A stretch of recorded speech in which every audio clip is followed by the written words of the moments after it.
Assalamualaikum warahmatullahi wabarakatuh. Kali ini saya akan mereview kembali materi spesimen sperma, spesimen urin, spesimen feses, spesimen darah, dan spesimen sputum. Yang pertama saya akan mereview menjelaskan kembali tentang spesimen sperma. Apa itu spesimen sperma? Sperma atau disebut juga spermatozoa adalah sel gamet dari laki-laki. Sel ini mempunyai ukuran panjang keseluruhan 50-60 mikrometer, di mana terdiri dari 3 bagian, yaitu bagian kepala, bagian tengah atau leher, dan ekor. Spermatozoa ini merupakan sel yang sangat terspesialisasi dan padat, yang tidak lagi mengalami pembelahan atau pertumbuhan, berasal dari genosit yang menjadi spermatogonium, spermatosit primer dan sekunder, dan selanjutnya berubah menjadi spermatid dan akhirnya berubah menjadi spermatozoa. Cara pengambilan spesimen sperma ini, yang pertama, masturbasi. Cara ini merupakan suatu metode yang paling dianjurkan. Tindakan ini berupa menggosok kemaluan laki-laki atau penis berulang-ulang sampai terjadi ketegangan dan pada klimaks akan keluar sperma. Cara kedua yaitu coitus interruptus. Cara ini dilakukan dengan menyela atau menghentikan hubungan saat akan keluar sperma. Yang ketiga, coitus kondomatosus. Cara ini tidak dianjurkan karena zat-zat yang terkandung pada permukaan karet kondom mengandung bahan yang bersifat spermisidal yang mempunyai pengaruh melemahkan atau membunuh spermatozoa. Kemudian, menggunakan vibrator. Alat ini mempunyai berbagai ukuran, terbuat dari plastik dengan permukaan halus, dapat digerakkan dengan baterai yang menghasilkan getaran lembut. Kemudian ada juga cara reflux pasca senggama. Kemudian pengawetan sampel menggunakan metode freeze drying. Terlebih dahulu diseleksi dengan cara swim out dengan menempatkan cairan spesimen pada bagian dasar tabung yang berisi medium, dan spermatozoa dibiarkan berenang ke permukaan medium.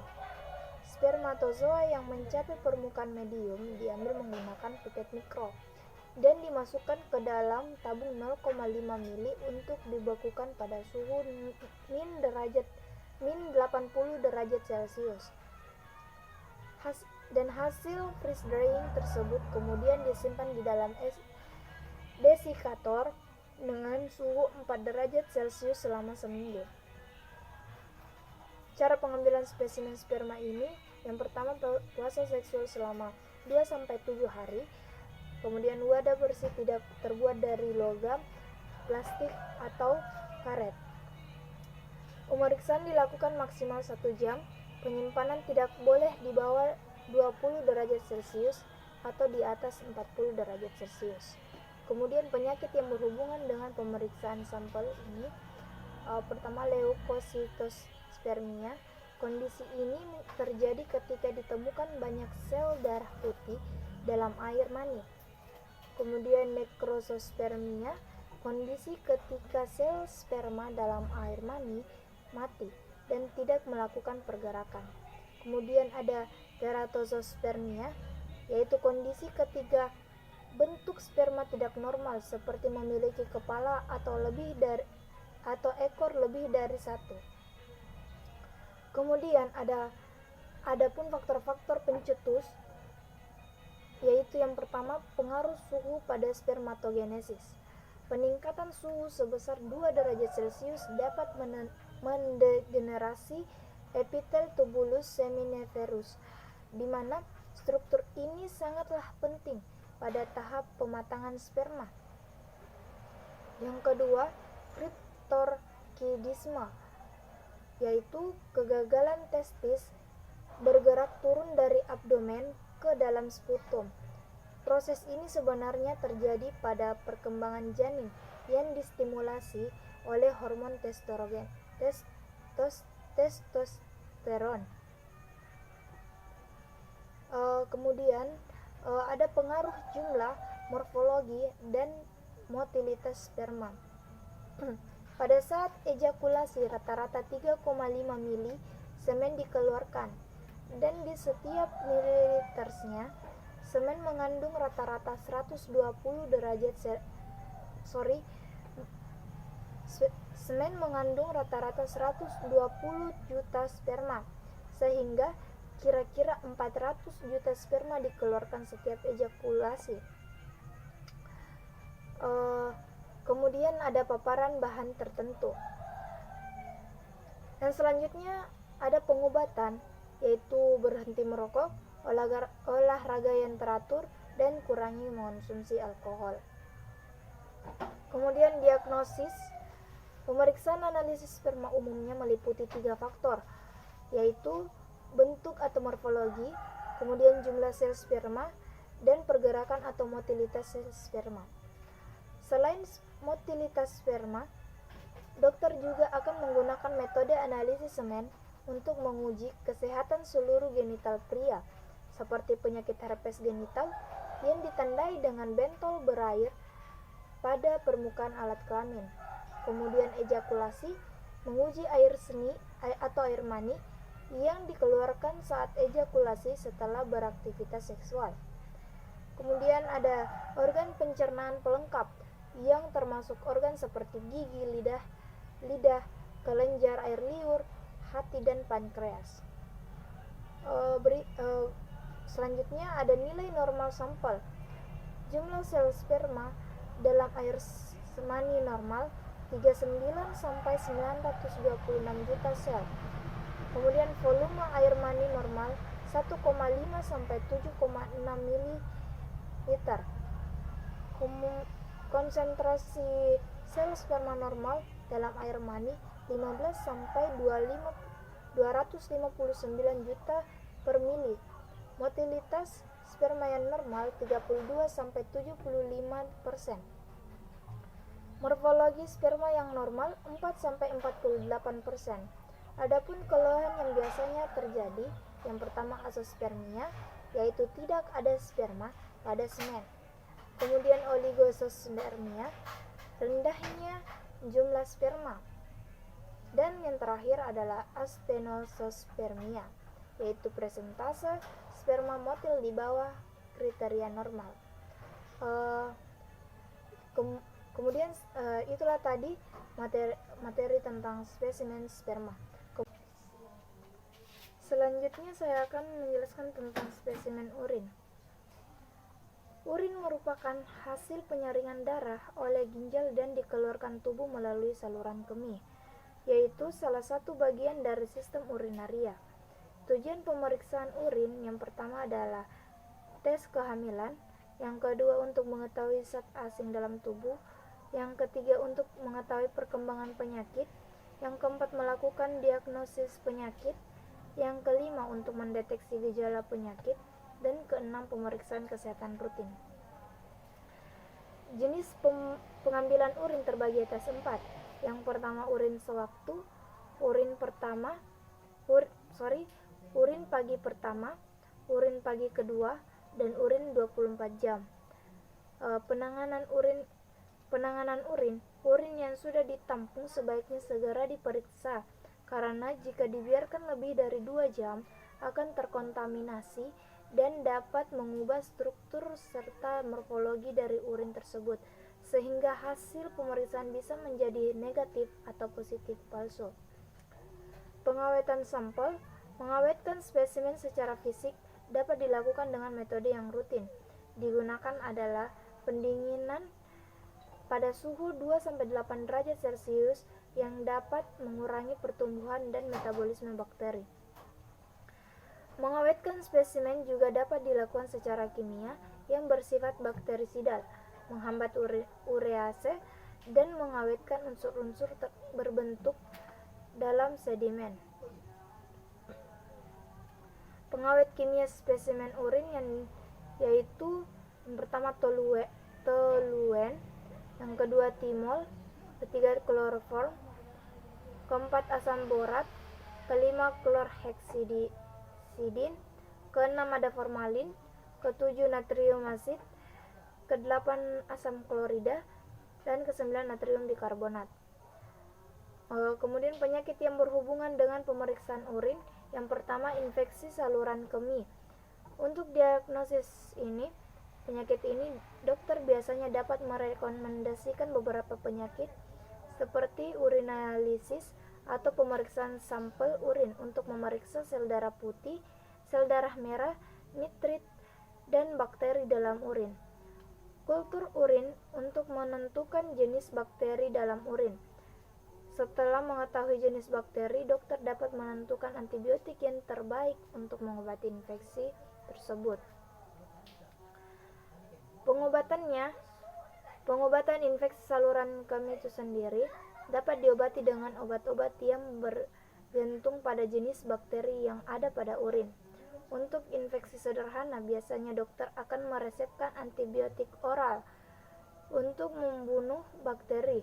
Contohnya ampicillin, levofloxacin, ceftriaxone, ciprofloxacin, metronidazole, cotrimoxazole, nitrofurantoin. Jika terdapat rasa sakit dan terbakar, dapat menggunakan obat seperti fenazopiridin untuk mengobati rasa sakit dan terbakar. Kemudian keluhan yang biasanya terjadi, urin tampak keruh, sensasi terbakar pada area tempat keluarnya air seni saat buang air kecil, kemudian sering merasa ingin buang air kecil, kemudian sering buang air kecil dalam jumlah yang sedikit, nyeri pada punggul, air seni atau urin berwarna kemerahan atau kecoklatan. Faktor pencetusnya tidak membersihkan kelamin dengan benar, kurang meminum air, kemudian batu ginjal atau penyakit BPH atau pembesaran prostat jinak, penggunaan alat kontrasepsi, pemasangan kateter, dan sebagainya. Selanjutnya ada batu ginjal. Batu ginjal diagnosisnya yaitu pemeriksaan ini dilakukan dengan mengumpulkan sampel urin untuk mengetahui apakah urin akan mengandung kalsium atau asam urat. Pengobatannya yaitu allopurinol adalah obat yang digunakan untuk membantu menghancurkan jenis batu asam urat. Kemudian golongan penghambat alpha blocker yang berfungsi untuk membantu menghancurkan batu ginjal yang berukuran cukup besar. Kemudian golongan diuretik atau tiazid. Obat ini bekerja dengan cara mengurangi penyerapan garam dan mineral di dalam ginjal sehingga meningkatkan produksi urin dalam tubuh. Kemudian natrium bikarbonat. Obat ini membantu ginjal mengeluarkan kandungan asam urat yang memicu terbentuknya batu ginjal. Kemudian keluhan yang biasa terjadi, yang pertama itu sering buang air kecil, kemudian sakit saat buang air kecil, dan jumlah urin yang keluar sedikit atau urin tidak keluar sama sekali. Faktor pencetusnya, batu ginjal dapat dipicu oleh beragam kondisi seperti kurang minum air putih, berat badan berlebih, atau akibat efek samping operasi pada organ pencernaan. Selanjutnya dia penyakit diabetes mellitus. Diagnosisnya, pemeriksaan urin juga dapat dilakukan untuk mengetahui beberapa unsur lain seperti glukosa, kalsium, dan potasium. Urin dari penderita diabetes insipidus akan sangat encer. Jika kadar glukosa tinggi, maka yang diderita adalah diabetes tipe 1 atau diabetes tipe 2. Pengobatan diabetes yang pertama ada metformin. Yang kedua golongan sulfonylurea. Golongan obat ini bekerja dengan cara membantu pankreas untuk memproduksi insulin lebih banyak. Kemudian golongan meglitinida, yaitu merangsang pankreas penghasil lebih banyak insulin. Selanjutnya golongan thiazolidinediones atau glitason. Obat ini juga dikenal dengan golongan glitason, juga kerap diberikan untuk membantu mengendalikan kadar gula darah pada pasien diabetes mellitus tipe 2. Kemudian ada inhibitor DPP4 atau gliptin yang bekerja meningkatkan hormon inkretin dalam tubuh. Kemudian ada agonis reseptor GLP1 atau inkretin mimetik. Kemudian ada inhibitor 5-GLT2. Adapun inhibitor alfa glukosidase dan terapi insulin. Terapi insulin merupakan cara andalan untuk mengendalikan penyakit ini karena pankreas mereka tidak lagi bisa memproduksi insulin. Keluhan yang biasa terjadi, sering merasa haus, sering buang air kecil terutama di malam hari, sering merasa sangat lapar, turunnya berat badan tanpa sebab yang jelas, berkurangnya massa otot, terdapat keton dalam urin, lemas, dan pandangan kabur.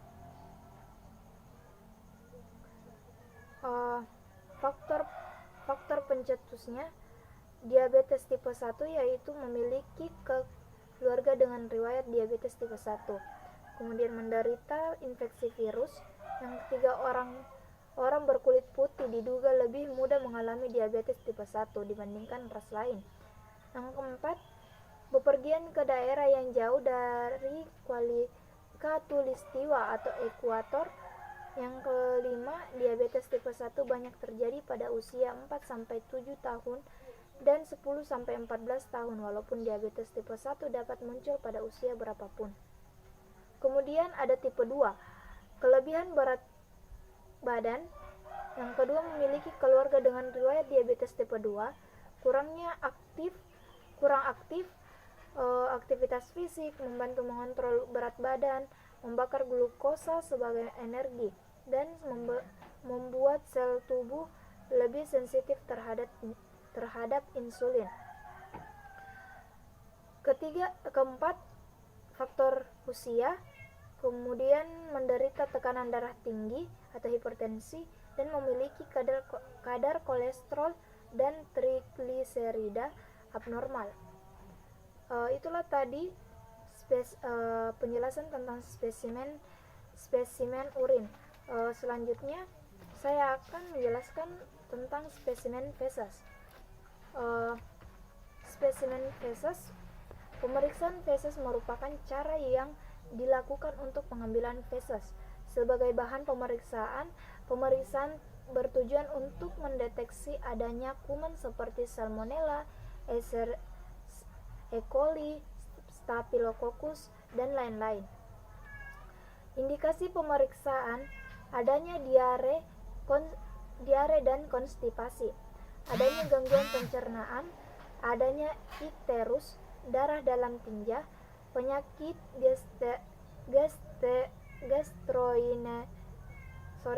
gastrointestinal.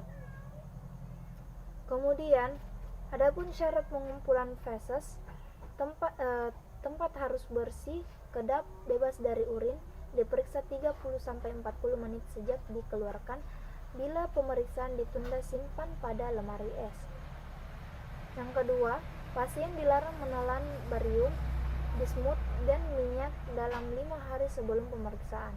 Kemudian diambil dari bagian yang paling mungkin memberi kelainan.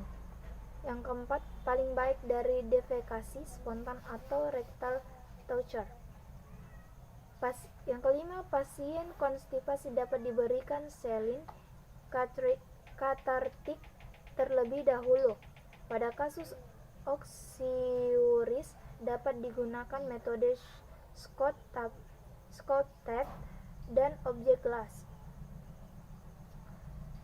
Ketujuh, untuk mengirim tinja, wadah yang baik ialah yang terbuat dari kaca atau sari bahan lain yang tidak dapat ditembus seperti plastik bermulut lebar, tertutup ulir.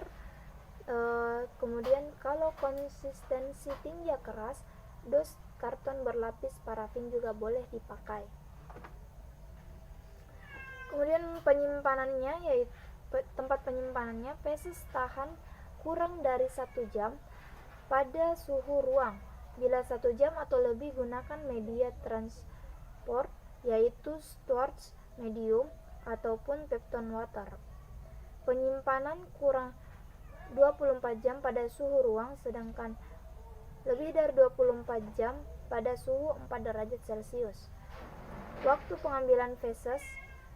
Pengambilan dilakukan setiap saat, terutama pada gejala awal. Feses diambil dalam keadaan segar. Alat-alat pengambilan feses yang digunakan yaitu sarung tangan, spatel steril, vaselin, lidi, kapas steril, pot tinja, bengkok, perlak pengulas tisu. Cara penanganannya, untuk pemeriksaan parasit, spesimen tinja diawetkan dalam MIF atau larutan formalin. Untuk pemeriksaan bakteri, spesimen segar diproses karena ada bakteri yang tidak dapat bertahan hidup dengan adanya perubahan pH dan temperatur. Untuk pemeriksaan virus, spesimen segar dikirim ke laboratorium rujukan dalam cool box atau sebelum dikirim disimpan sementara dalam lemari pendingin. Pengiriman harus sampai ke lab, tidak boleh lebih dari 3 hari. Adapun pengawetannya, 2 buah pot dengan volume 20 ml yang mempunyai tutup yang rapat, kayu aplikator, marker, formalin 10%, pengawet polivinil, selotip, dan lembaran rujukan. Saluran yang berhubungan dengan pemeriksaan sampel penyakit yang berhubungan dengan pemeriksaan sampel pertama itu dengan saluran pencernaan hati dan pankreas. Kemudian pemeriksaan kanker usus besar, dan diagnosisnya pada penderita dengan askariasis berat, kemungkinan besar akan ditemukan cacing setelah muntah dan batuk maupun buang air besar. Gejalanya, pada feses awal, menetasnya infeksi telur-telur cacing yang tertelan ke dalam tubuh, memicu gejala berupa demam, batuk kering, napas pendek. Fase ini dapat berlangsung sekitar 21 hari. Pada fase lanjutan, larva-larva telah berpindah ke usus dan berkembang menjadi cacing dewasa. Gejala dapat dirasa ringan sampai sedang, seperti sakit perut, mual, muntah, diare, atau timbul darah pada tinja. Pengobatan yang dapat dilakukan yaitu albendazol, ivermectin, atau mebendazol. Apabila cacing telah berkembang biak dalam jumlah banyak dan terjadi komplikasi, maka dokter biasanya menyarankan menjalani operasi untuk mengeluarkan cacing serta memperbaiki kerusakan di dalam organ yang ditimbulkan. Adapun faktor pencetusnya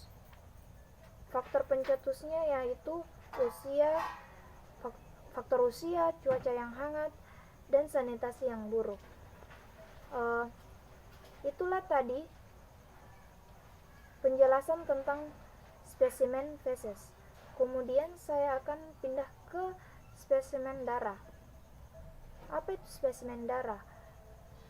Pemeriksaan darah adalah serangkaian pemeriksaan dengan menggunakan sampel darah yang didapatkan melalui pembuluh darah pada bagian tubuh tertentu atau dari menusuk salah satu jari dengan alat khusus. Cara pengambilan sampelnya yaitu yang pertama melalui darah kapiler. Pada orang dewasa diambil pada ujung jari atau anak daun telinga. Untuk mengambil darah kapiler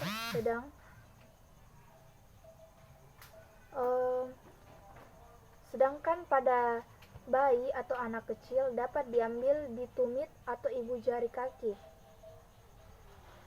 Kemudian darah vena. Pada orang dewasa dipakai salah satu vena dalam fossa subiti.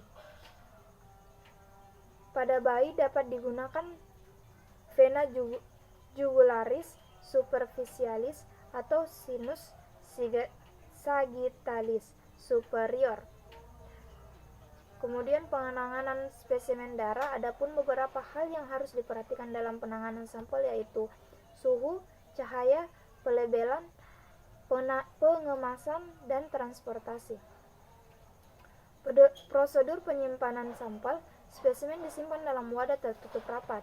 Wadah diberi label berisi tentang tulisan identitas pasien, tanggal dan jam pengambilan, dan jenis tes yang diminta.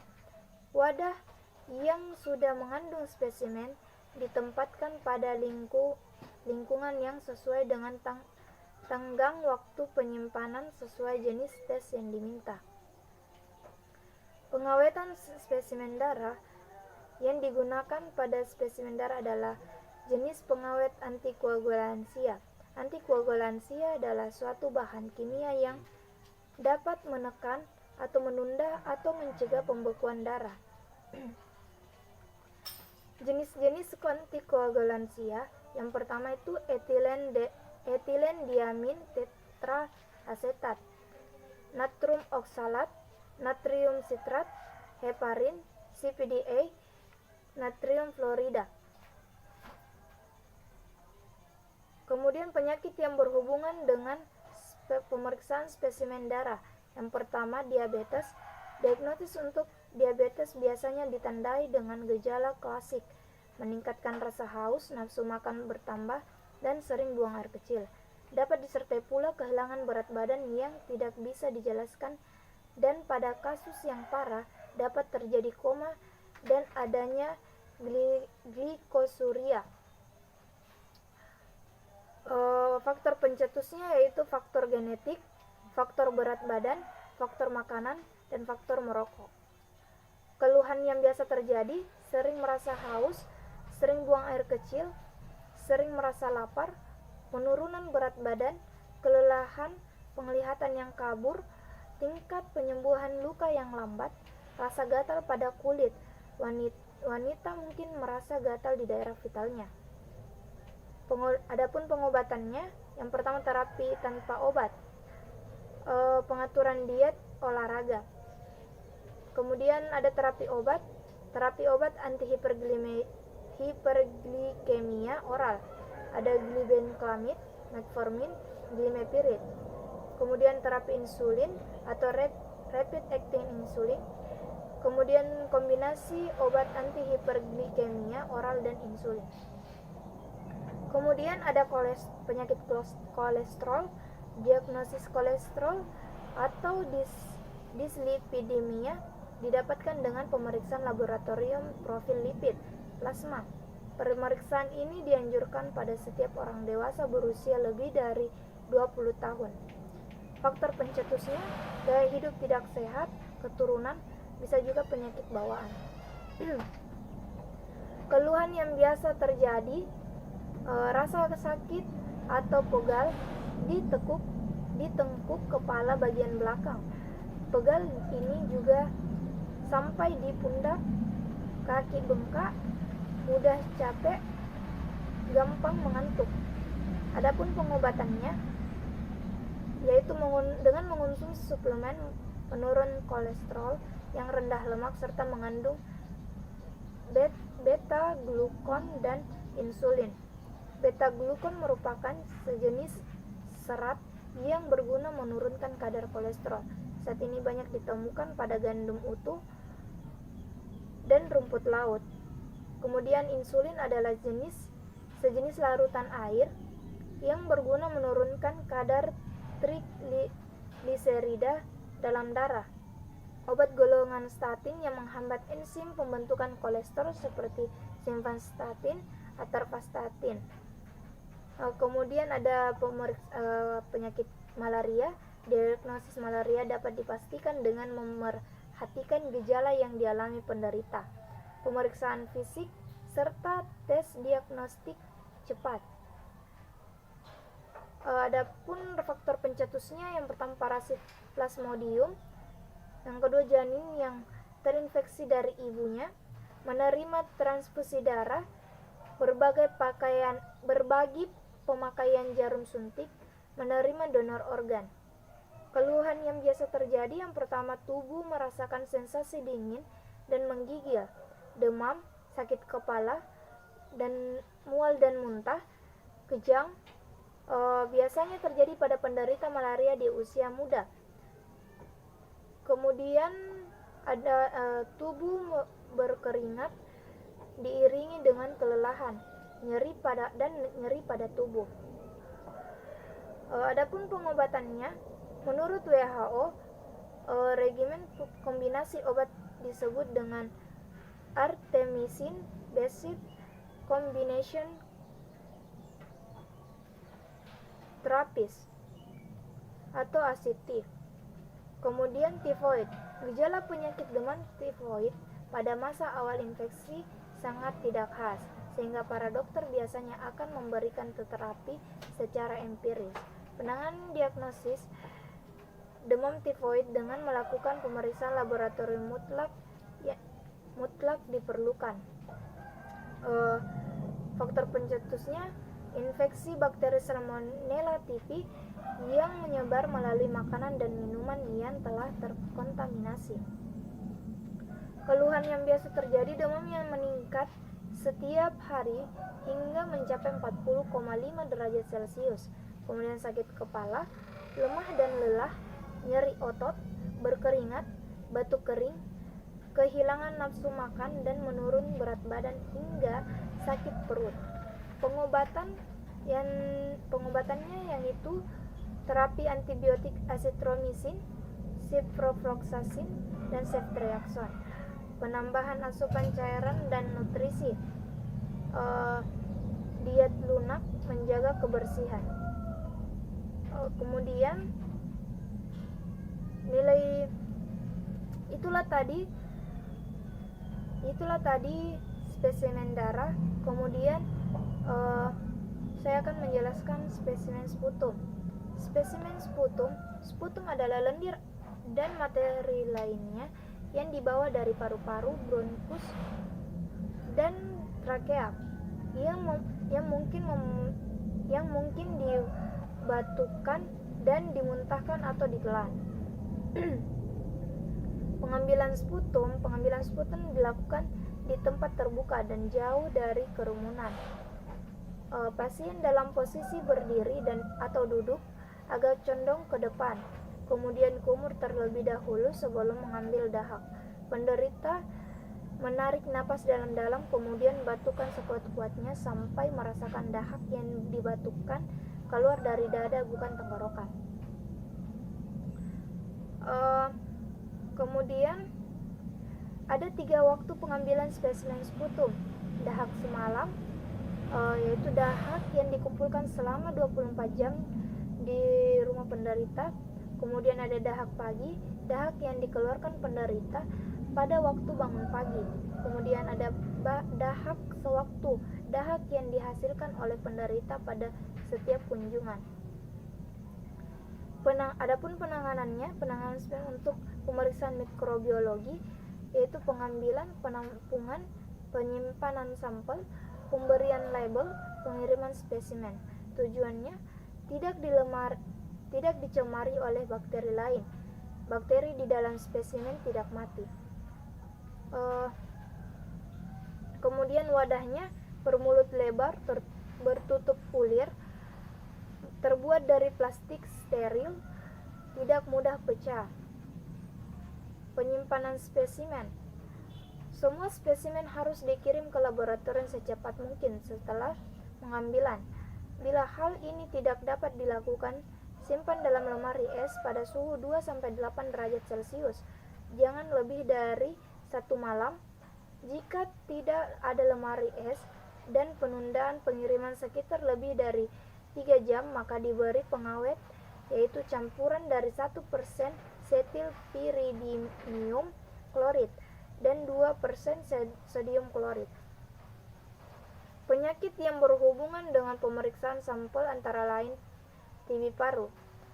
TB paru atau tuberkulosis adalah penyakit menular langsung yang disebabkan oleh kuman Mycobacterium tuberculosis yang menyerang terutama paru-paru yang disebut juga tuberkulosis paru. Mycobacterium tuberculosis berbentuk batang berukuran panjang 1-4 mikro dan tebal 0,3-0,6 mikron. Mempunyai sifat khusus yang tahan terhadap asap pada pewarnaan, oleh karena itu disebut sebagai basil tahan asam atau BTA. Tanda dan gejala yang paling umum pada penderita tuberkulosis yaitu batuk yang terus-menerus dan dahak selama 3 minggu atau lebih, mengeluarkan sputum, sesak napas dan nyeri pada dada, lemah, badan berkeringat pada malam hari tanpa disertai kegiatan, dan demam, meriang lebih dari sebulan. Diagnosis ditemukan melalui pemeriksaan dahak secara mikroskopik langsung yang diambil 3 kali berturut-turut, yaitu sputum sewaktu pagi sewaktu, karena nilainya setara dengan pemeriksaan dahak secara kultur atau biakan. Adapun faktor pencetusnya yaitu Mycobacterium tuberculosis merupakan bakteri penyebab penyakit tuberkulosis pada manusia. Ada 4 faktor penentu terjadinya penyebaran penyakit: daya tahan tubuh seseorang rendah, infectiousness atau tingkat penularan, faktor klinis, lingkungan, dan kontak langsung ke pasien. Terapi pengobatannya yaitu kombinasi yang terdiri dari 3 atau lebih, biasanya 4 macam obat. Selama terapi, pasien dengan TB aktif umumnya diberikan isoniazid, rifampicin, pirazinamid, dan ethambutol selama 2 minggu, merupakan fase intensif. Kemudian terapi lanjutan dengan pemberian isoniazid dan rifampicin selama 4 bulan, atau fase lanjutan untuk memusnahkan sisa bakteri yang telah masuk ke dalam kondisi dorman. Kemudian penyakit pneumonia adalah kondisi di mana seseorang mengalami infeksi yang terjadi pada kantung-kantung udara dalam paru-paru. Infeksi yang ditimbulkan pneumonia ini bisa terjadi pada salah satu sisi paru-paru maupun keduanya.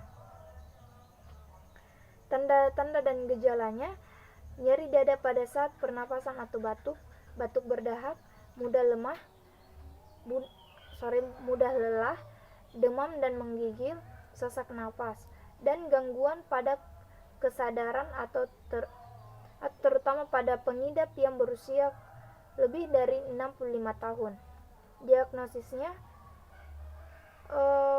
untuk memastikan diagnosis dan menentukan tingkat keparahan kondisi pasien, dilakukan pemeriksaan lanjutan seperti puls oximetry, ronsen dada, CT scan, tes darah, tes dahak atau sputum, kultur cairan pleura, bronkoskopi, dan tes urin. Faktor pencetusnya: pneumonia ini disebabkan oleh bakteri Streptococcus pneumonia dan Streptococcus aureus. Virus pneumonia dapat ditularkan melalui udara. Pengobatan Pada kasus pneumonia ini yang masih tergolong ringan, mengidap tidak perlu dirawat di rumah sakit. Pengobatan bisa dilakukan sendiri di rumah dengan mengonsumsi antibiotik yang telah diresepkan oleh dokter serta banyak beristirahat dan minum air putih.